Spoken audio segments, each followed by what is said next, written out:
4, 3, 2, 1.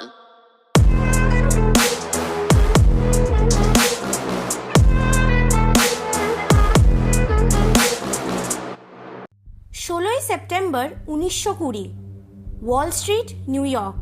দুপুর 12টা। অন্য যে কোনো দিনের মতোই প্রচুর তরুণ যুবক যারা ক্লার্কস, রিসেপশনিস্ট, দালালের কাজ করত, সবাই তখন রাস্তায় ভিড় করে দুপুরের খাবার খেতে বেরিয়েছে। হঠাৎই বিশাল বিস্ফোরণ। মিনিটের মধ্যে প্রাণবন্ত ওয়াল স্ট্রিট কড়া বারুদের গন্ধ মিশ্রিত ধোঁয়ায় আচ্ছন্ন হয়ে যায়। আর রাস্তার ওপর তখন ভাঙা কাঁচ, ক্ষতিগ্রস্ত বিল্ডিংগুলোর ধ্বংসাবশেষ আর আহত এবং মৃতদের স্তর। বিস্ফোরণের আওয়াজ লোয়ার ম্যানহাটন এবং ব্রুকলিনের ইস্ট রিভারকেও কাঁপিয়ে তুলেছিল। সময়ের চাকা পেছনে ঘুরিয়ে ঘটনাস্থলে বিস্ফোরণের একটু আগের কয়েকটা মুহূর্ত দেখা যাক। দুপুর 12টার সময় ডাউনটাউন নিউ ইয়র্কের 23 ওয়াল স্ট্রিটে অবস্থিত জে.পি. মর্গান অ্যান্ড কোর অফিসের সামনে একটা ঘোড়ায় টানা ওয়াগন আসে। সেই ওয়াগনের মধ্যে 45 কেজি বা 100 পাউন্ড ডাইনামাইটের সাথে 230 কেজি বা 500 পাউন্ড ভারী ঢালাই লোহার স্যাশ টাইমার দিয়ে বিস্ফোরণের জন্য সেট করা ছিল, যেটা দুপুর 12:01 বিস্ফোরিত হওয়ার পর সেই লোহাগুলো বাতাস চিরে ছড়িয়ে পড়ে। সেই বিস্ফোরণে তৎক্ষণাৎই 30 জনের মৃত্যু হয় আর আরও 10 জন পরে মারা যায়। প্রায় 143 জন গুরুতরভাবে আহত হয় আর আহতদের সংখ্যা কয়েকশো ছাড়িয়ে যায়। 40 জন নিহতদের মধ্যে বেশিরভাগই ছিল তরুণ, যারা মেসেঞ্জার, স্টেনোগ্রাফার, ক্লার্ক ও দালালের কাজ করত।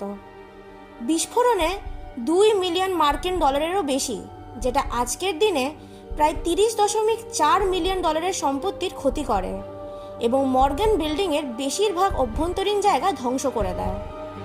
তৎকালীন মার্কিন জাস্টিস ডিপার্টমেন্টের ব্যুরো অফ ইনভেস্টিগেশন এই ঘটনা তদন্তে নামে এবং বিভ্রান্ত হয়ে ওঠে।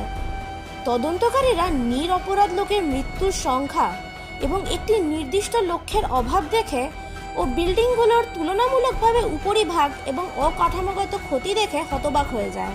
এটাও জানতে পারে যে বিস্ফোরণে যদিও ঘোড়া এবং ওয়াগন দুটোই ছিন্ন ভিন্ন হয়ে যায়, কয়েকজন প্রত্যক্ষদর্শীরা ওয়াগনের চালককে পাশের রাস্তা দিয়ে পালিয়ে যেতে দেখেছিল।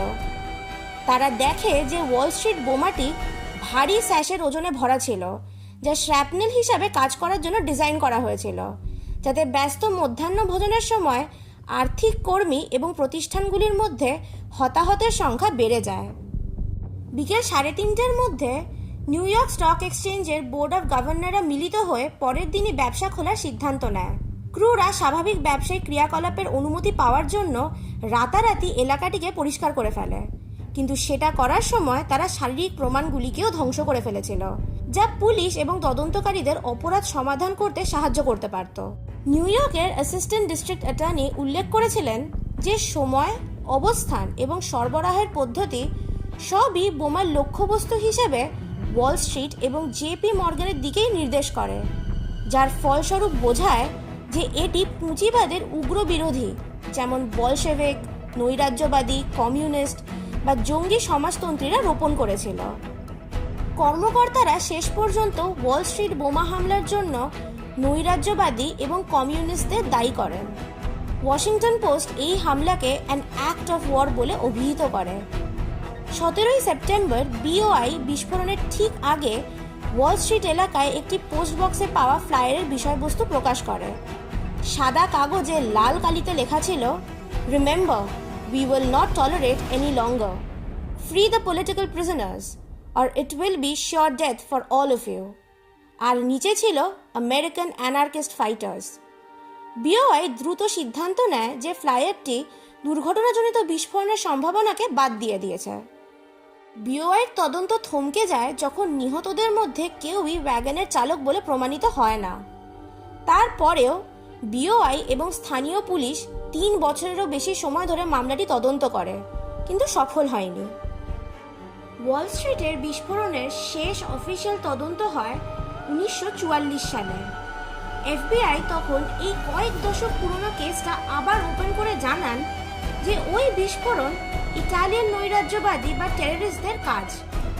অন্যান্য তদন্তকারীদের অনুমান যে মারিও বুডা নামের একজন গ্যালিয়ানিস্ট এই বিস্ফোরণের সম্ভাব্য অপরাধী। কুখ্যাত নৈরাজ্যবাদী নিকোলা স্যাকো এবং বার্তলোমিও ভ্যানজেটিদের সহযোগী ছিল মারিও বুডা। 11 সেপ্টেম্বর 1920 সালে ডাকাতি এবং খুনের দায়ে অভিযুক্ত হয় স্যাকো এবং ভ্যানজেটি, এবং এটাই অনুমান যে তাদের প্রতিশোধ নিতেই বুডা ওয়াল স্ট্রিটের বিস্ফোরণটি করায়। বোমা হামলার কিছুদিন পরেই বুডা ইটালিতে পালিয়ে যায় এবং তার মৃত্যু অবধি ওইখানেই থাকে। 16 সেপ্টেম্বরের ওয়াল স্ট্রিটের বিস্ফোরণের জন্য না বুডাকে না অন্য কাউকে দায়ী করা হয়েছে। তারপরে এরপর কেটে যায় 100 বছরেরও বেশি সময়, কিন্তু ওয়াল স্ট্রিটের বোমা বিস্ফোরণ আজও ইউএসএ থেকে গোটা বিশ্ব সবার কাছে বিভীষিকা হয়েই থেকে গেছে। প্রকৃত অপরাধী আজও অধরা, কিন্তু জেপি মর্গানের পুরনো বিল্ডিংয়ে বোমা হামলায় হওয়া ক্ষতচিহ্ন আজও দেখা যায়। কেমন লাগলো আমাদের কমেন্ট সেকশনে নিশ্চয়ই জানান। ভিডিওটা ভালো লেগে থাকলে লাইক করুন আর আরও অনেকের সাথে শেয়ার করুন। চ্যানেল নতুন হলে সাবস্ক্রাইব করে দিন আর বেল নোটিফিকেশনটা অন করে দিন, যাতে আমাদের ভিডিও আপনাদের কাছে সবার আগে পৌঁছায়।